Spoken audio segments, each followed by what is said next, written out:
Now, I think loot's 13, 6.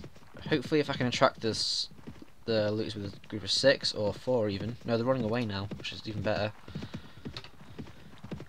I could actually take them, but I want to press on and get to a point where I'm leading a larger force.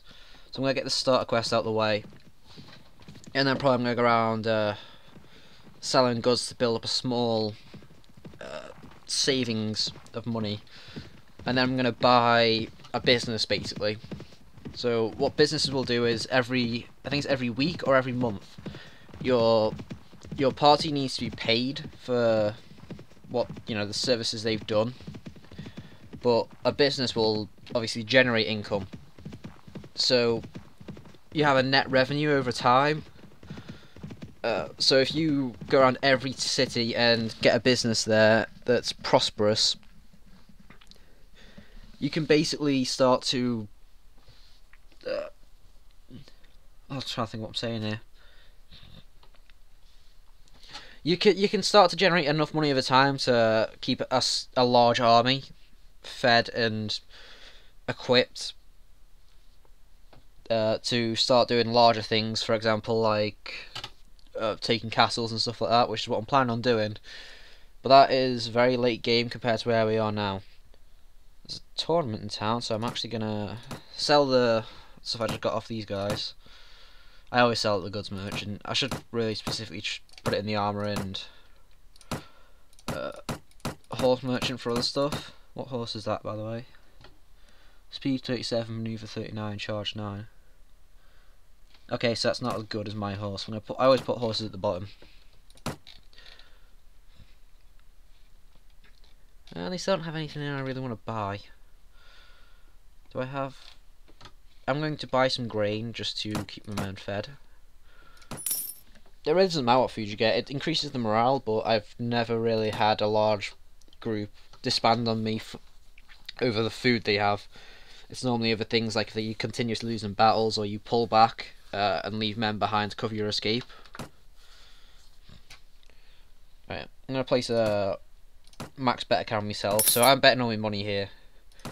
But I'm going to heal up in between rounds. I'm not going to heal mid-round because I think that's pretty much cheating. I do like fighting here though, as opposed to some of the foreign places, because there'll be like horseback things, like we'll be throwing spears, which I'm not really accustomed to doing. I like fighting and I like hitting them with swords. Maybe they can range just a bow or a crossbow, not.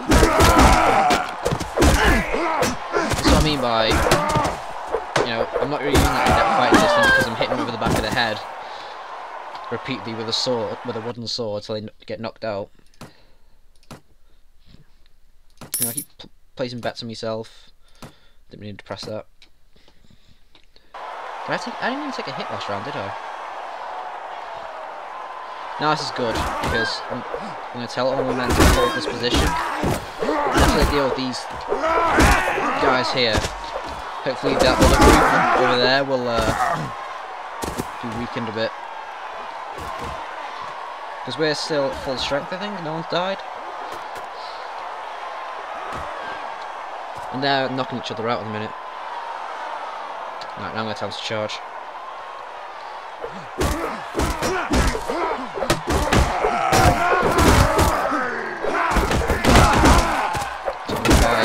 I'm repeatedly overhand swinging at the back of them. There we go. So yeah, you can command your men as well, which I do. It's mainly when you have a large army you do it, but for small things like that, I gain a small advantage by letting them weaken themselves. This is a one-on-one fight. Can I? Yeah, I'm actually going to tuck back here and let one of them knock each other out, and then run in and start fighting the two when they're fighting. Oh. No, I'm going to let them finish fighting as well. There we go. So this is a champion fighter. And what Millie do? Shit. He's getting close and I'm swinging away because I've got an axe, which could be way faster than his two-handed sword. There we go. It's cheap tactics. That's the first time I've had to heal them for that one hit it took. So now to one-on-one fight. Place bet 100.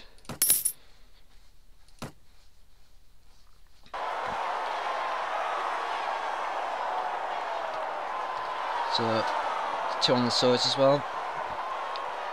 This guy's got a nice moustache. Anyway, I've got him still not going to keep swinging away. So,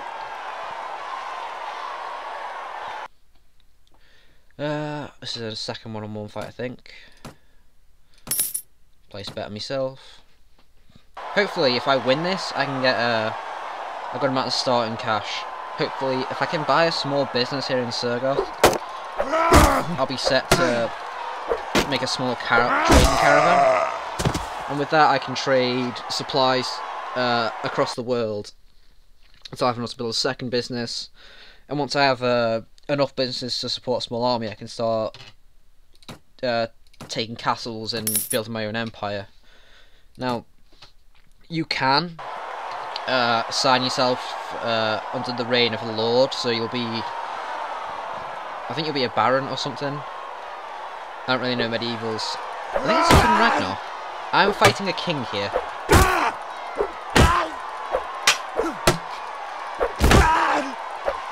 Or it could just be a guy who looks like him. You do get a lot on this. No, King Ragnar knocked out by Kez the Reaper. I just took out the king of a whole empire, who was actually one of he's a good guy. Yeah, you basically build it up like that. So, for beating the king in a one-on-one fight as well as many others, you get 200, but because I place bets on myself, I now have about 4,000 dinars, just under. So, with that, I should be able to build a small business. Let's quickly check. Yeah, 4,300. Now, I could go join the... Yeah, I'm going to go join the feast because face is a very important part of this game. So, say if I'm talking to King Ragnar here, if he's friends with me when I get my own empire, he won't be as angry and I'll be able to call a treaty with the Nords here, which is what I want to do. I want to fight everyone but the Nords. They're going to be my last people to fight, just because if I can have them as allies, they're my favourite nation. Also, if you marry into a family that's noble, you can also improve peace between your nations. So I'm gonna ask don't want to know anyone. I'm gonna ask to know more about her. See, she's sister to a Jarl and she's not married.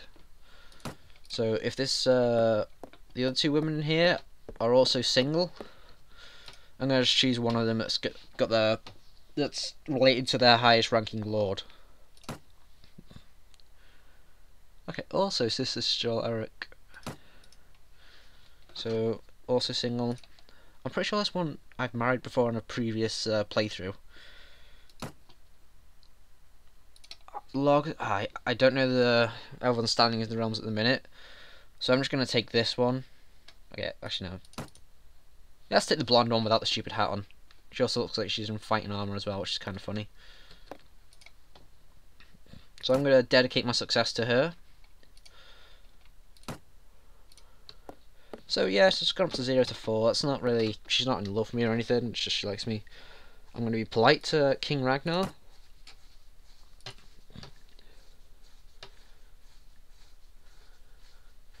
So he's saying I'm a commoner, but he's always looking for good men to fight, and you know, I've already kicked his ass. So I'm going to ask if he has any jobs for me. I need to send a letter to Joel Tariah, who should be currently at Curring Castle. If you'll be heading towards there, would you deliver a letter? It needs to be anonymous for 30 days. I'll take the letter. It's very, very small pittance of money, but it improves my standing with him, which is kind of what I need right now. So I'm going to visit the tavern real quick. Oh, Forentus. This guy is one of those unique party members. So I can outfit him myself and level him up. As well as when I do get my own castle, I can make him a vassal of my army. So he will independently act around like a lord. I can give him a castle of his own. He'll be an extra fighting force when I need it. He'll also defend my land on his own. This guy was a captain of service, lord here in Sergoth, and his brother served with him.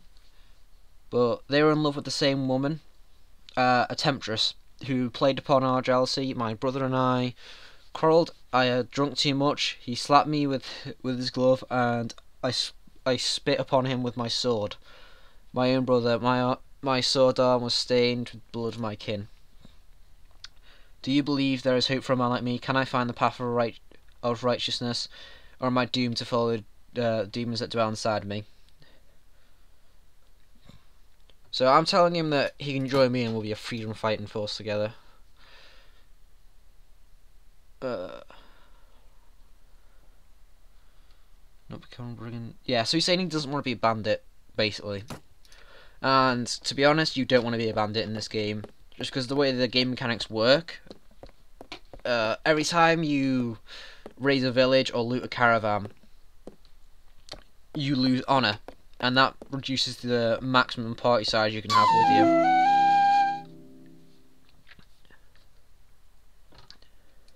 So he's telling me to go learn where the hoshes are held, to go fight a bandit group, basically.